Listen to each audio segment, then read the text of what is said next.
During my whole life, I have not had 24 hours of happiness. So said Prince Bismarck, one of the greatest statesmen of the 19th century. 83 years of wealth, fame, honors, power, influence, prosperity, and triumph. Years when he held an empire in his fingers, but not one day of happiness. Happiness is the greatest paradox in nature. It can grow in any soil, live under any conditions.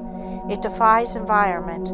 It comes from within. It is the revelation of the depths of the inner life, as light and heat proclaim the sun from which they radiate.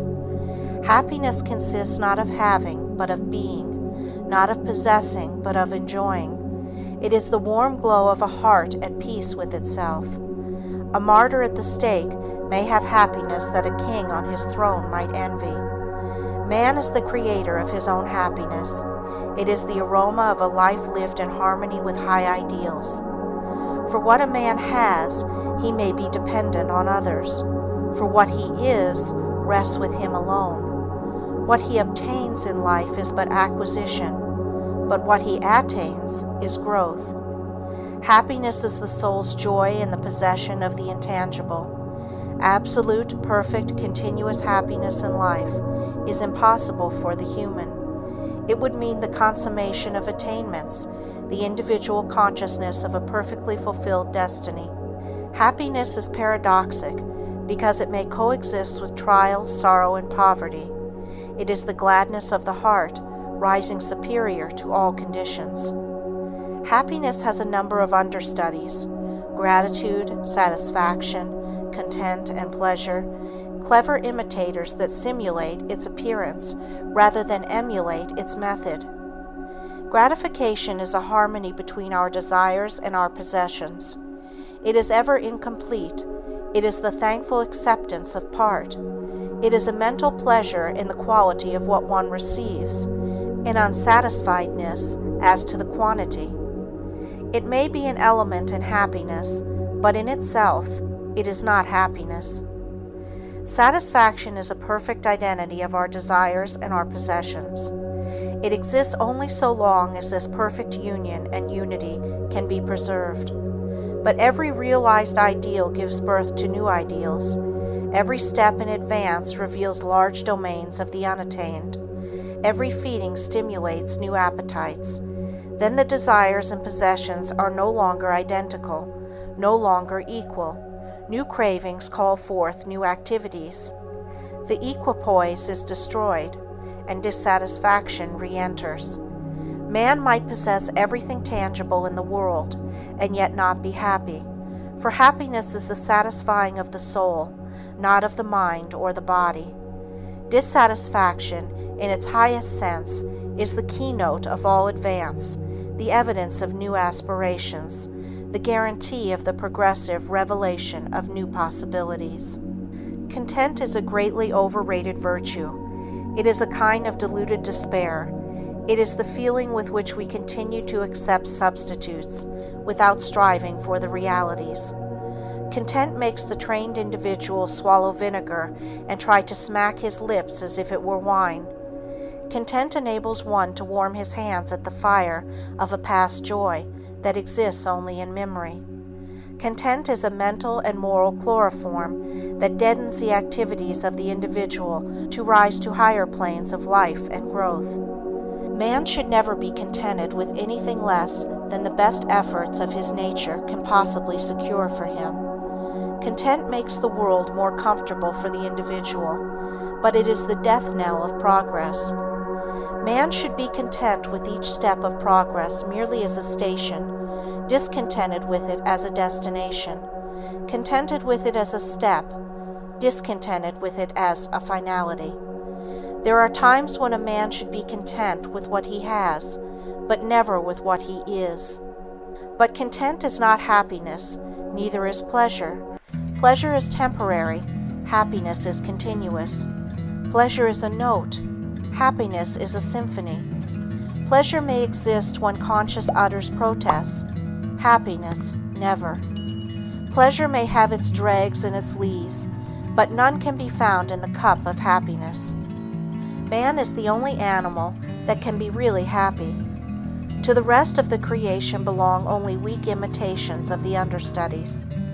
Happiness represents a peaceful attunement of a life with a standard of living. It can never be made by the individual, by himself, for himself. It is one of the incidental byproducts of an unselfish life. No man can make his own happiness the one object of his life and attain it, any more than he can jump on the far end of his shadow. If you would hit the bullseye of happiness on the target of life, aim above it. Place other things higher than your own happiness, and it will surely come to you. You can buy pleasure. You can acquire content. You can become satisfied. But nature never put real happiness on the bargain counter. It is the undetachable accompaniment of true living. It is calm and peaceful. It never lives in an atmosphere of worry or of hopeless struggle. The basis of happiness is the love of something outside self. Search every instance of happiness in the world, and you will find, when all the incidental features are eliminated, there is always the constant, unchangeable element of love. Love of parent for child, love of man and woman for each other, love of humanity in some form, or a great life work into which the individual throws all his energies. Happiness is the voice of optimism, of faith, of simple, steadfast love. No cynic or pessimist can be really happy. A cynic is a man who is morally nearsighted and brags about it. He sees the evil in his own heart and thinks he sees the world. He lets a mote in his eye eclipse the sun. An incurable cynic is an individual who should long for death, for life cannot bring him happiness. Death might. The keynote of Bismarck's lack of happiness was his profound distrust of human nature. There is a royal road to happiness. It lies in consecration, concentration, conquest, and conscience.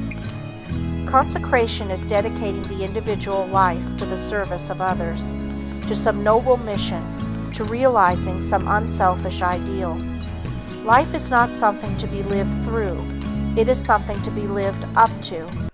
It is a privilege, not a penal servitude of so many decades on earth. Consecration places the object of life above the mere acquisition of money as a finality.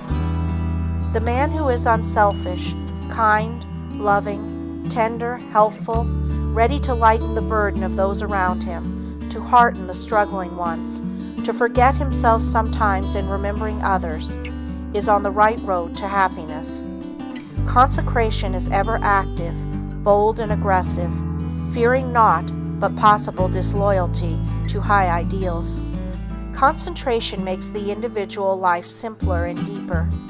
It cuts away the shams and pretenses of modern living and limits life to its truest essentials.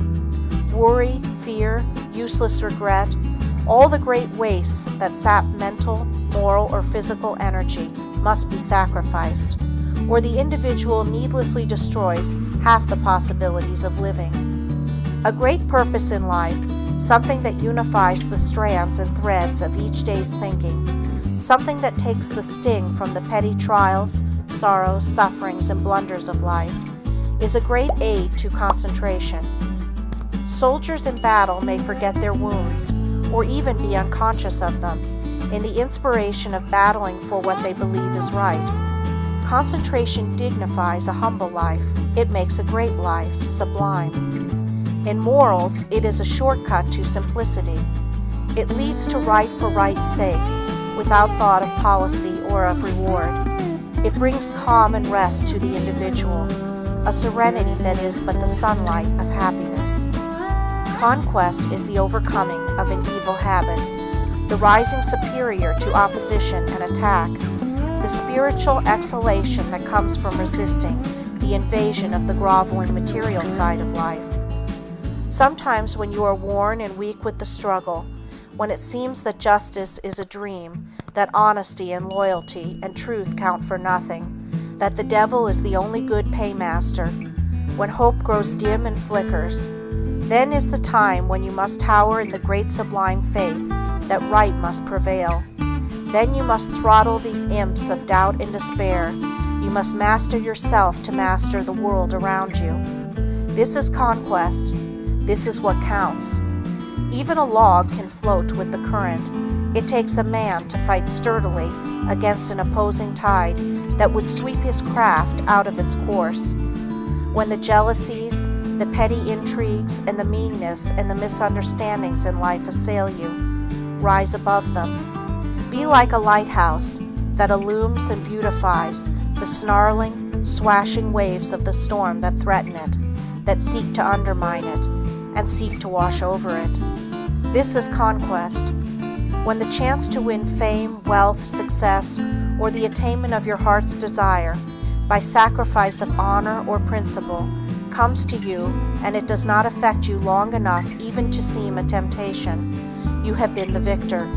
That too is conquest, and conquest is part of the royal road to happiness. Conscience, as the mentor, the guide and compass of every act, leads ever to happiness. When the individual can stay alone with his conscience and get its approval without using force or specious logic, then he begins to know what real happiness is. But the individual must be careful that he is not appealing to a conscience perverted or deadened by the wrongdoing and subsequent deafness of its owner. The man who is honestly seeking to live his life in consecration, concentration, and conquest, living from day to day as best he can, by the light he has, may rely explicitly on his conscience. He can shut his ears to what the world says, and find in the approval of his own conscience the highest earthly tribune, the voice of the infinite communing with the individual. Unhappiness is the hunger to get. Happiness is the hunger to give.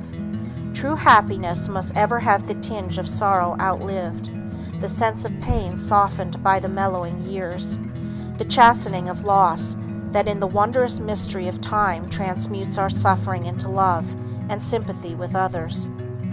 If the individual should set out for a single day to give happiness, to make life happier, brighter, and sweeter, not for himself, but for others, he would find a wondrous revelation of what happiness really is. The greatest of the world's heroes could not, by any series of acts of heroism, do as much real good as any individual living his whole life in seeking, from day to day, to make others happy.